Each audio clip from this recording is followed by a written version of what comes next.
سەردانیکردنی بەرپرسانی باڵای وڵاتان بۆ هەرێمی کوردستان لە دوای دەستپێکردنی شەڕی داعش لە ناوچەکەدا بەردەوامی هەیە و لەو چوارچێوەیەشدا جێگری سەرۆکوەزیرانی بەلجیکا سەردانی هەولێری کردو لەگەڵ سەرۆکی حکوومەت هەرێم و جێگرەکەی وەزیری پلاندانان کۆبوویەوە و دواتر لە کۆنفرانسێکی ڕۆژنامەنووسیدا ڕایگەیاند سەرسامە بە توانای هێزەکانی پێشمەرگە و هەماهەنگی لەگەڵ هاوپەیمانان کە بۆتە هۆی سەقامگیری ناوچەکە.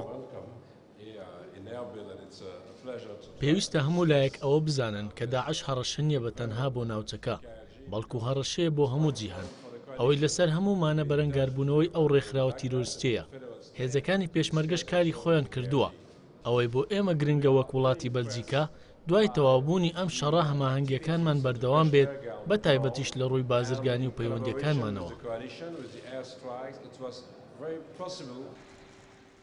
جێگری سەرۆکوەزیرانی بەلجیکا لە دوای کۆبوونەوەی لەگەڵ سەرۆکی حکوومەت هەرێم سەردانی ئاوارەکانی شارۆچکەی ئەنکاوی کرد کە لە ناوچەکانی مووسڵەوە هاتوون و ئاماژەی بەوە کرد جێگەی ڕێزە حکوومەت هەرێمی کوردستان توانوێتی بەو جۆرە پێشوازی لەو هەموو ئاوارانە بکات.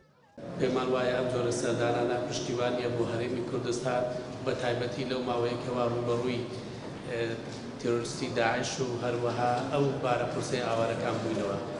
لەو دیدارانەی ئەمڕۆ کە ئەنجامیاندا چاویان کەوت بە بەڕێز سەرۆکوەزیران و بەرپرسانی باڵای حکوومەتی هەرێمی کوردستان و هەروەها چاوی کەوت بە نوێنەری پێکاتەکانی هەرێمی کوردستان بۆ باسکردنی ئەو بارودۆخە.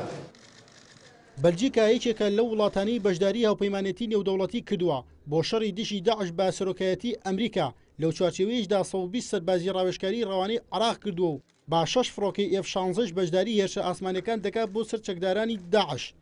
هێرش قادری NRT هەولێر.